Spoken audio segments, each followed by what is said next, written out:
Hello, so this is my first Sims 3 house building video, and so if I sound a little nervous, then I guess it's just first video, and get used to it.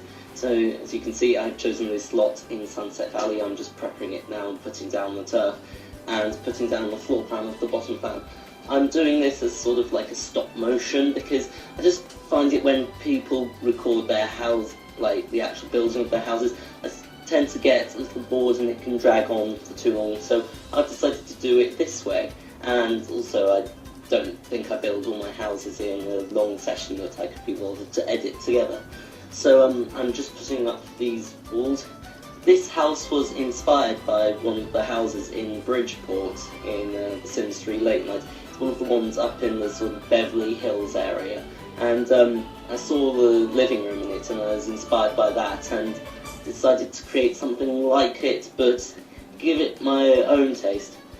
So I'm doing the main living area here. You can see like the bottom area that I was talking about, the living room, and here's the top floor. The top floor on the original didn't have such an extravagant top, but as I say, I was doing my own thing, so I'm deciding to put this in. And yes, so doing the top, and then I'm putting this roof on. Flat roofs with modern houses are quite difficult to do, I find, because you need to make them look interesting. You can't just have it all flat, otherwise it appears boring. And that's another thing I wanted to address. Lots of people, when they make house building videos in The Sims 3, they make something which they title Modern House, and it just gets on my nerves because you see a lot of modern houses out there. They all practically look the same. They're just a box, and with lots of these windows that you can see I'm using, but flat walls everywhere. So I decided to try and use this with the big windows sort of effectively and in more interesting places. Onto the furnishing now. Here you can see me doing the side where I'm doing the eating area outside and the pool. Here is the main entrance hall. I've put a fountain in there. For some reason the fountain, the actual water feature fountain, wasn't loading up in this. I don't know why, but it is there in the actual thing. You can see I've also done a gym and a home cinema. And here I'm just doing a bedroom in there with a Murphy bed. That's why you can't actually see a bed at the moment. And a sort of storage room where there are lots of useless skill building items.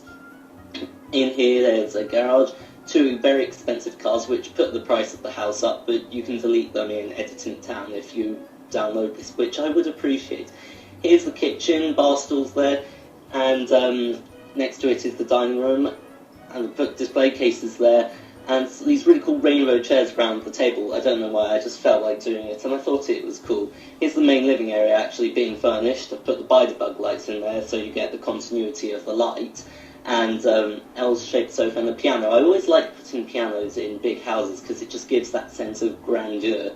Here's the study, just typical bookcases along the wall, because I find that's quite cool, just having lots of bookcases. Again up here with the bookcases, this is the landing, statues, and children's rooms. I'm going through this quite quickly, but I'll talk more about them when it comes to the sort of video pans after the actual house building. So bedrooms for children and a bathroom up there. There's another bathroom, and here is another child's bedroom. Let me just count. I think it's 1, 2, 3, 4, 5. 5 bedroom and 5 bathroom, I think. So it's pretty good for your house. It is, of course, very expensive, so you need to save up or just use Motherload in The Sims 3. Here's the master bedroom. You've got the bed on the platform and some nice views looking over Sunset Valley. And to the left is the master bathroom. And I think that is about it. So next we're going on to the video pans. Yes, here we are, coming up from Sunset Valley. Here we go into the house. There we are. You can see the big panoramic windows. It's beautiful. Here's the sort of drive. It's not going to the house per se, because there is another lot next to it, but I think it works. It's kind of cool with all the cedar trees next to it. And big grand entrance even before you get in, and here is the actual hallway. So you can see the fountain is there working, and one of the long lights from Seasons coming down. I've got by-the-bug lights in there too for the light continuity.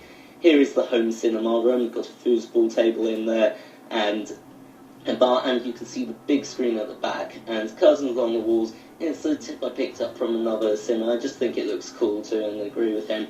There are cars that I said that are expensive. I also found some really cool items, mostly from fast lane stuff to put in there, so I thought that worked well. Coming up from the hall into the main living room here, you can see big panoramic views. I'm sorry if I'm going on about this, but I really do love those views, it's amazing.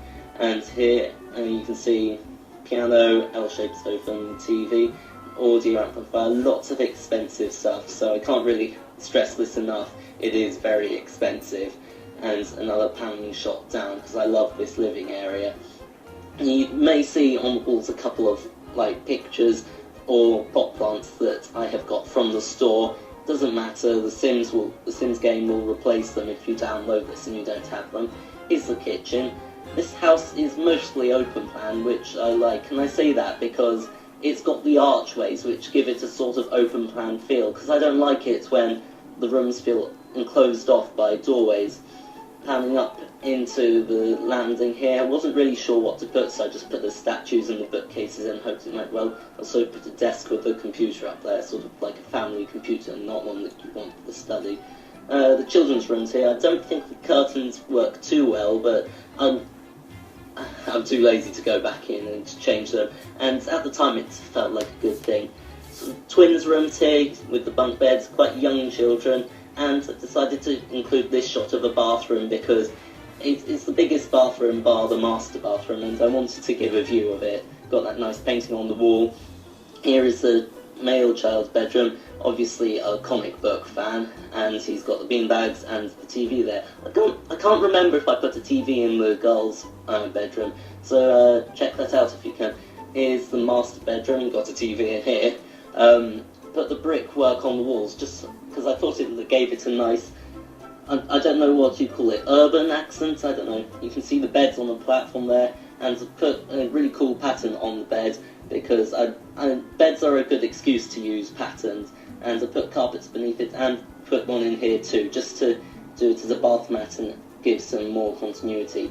Here outside we have a swing and a sand pit. This is at the front of the house. There isn't really much garden space at the back, it's more the cliff underneath the house. And then you can see a bonfire and 2 more parking spaces. Now, panning shot from underneath, give you a look at the pool. You can see I've put a fountain in there, sort of blended it in with the wall, which was pretty cool. And here is the house in snow, which you can get in the Sims 3 seasons. So it looks really cool in snow too. The pieces of roof that you may notice on top of some pieces of roof, they're normal roof types, but I put them on the solar panel type, so I thought that was quite cool. Sort of eco house maybe.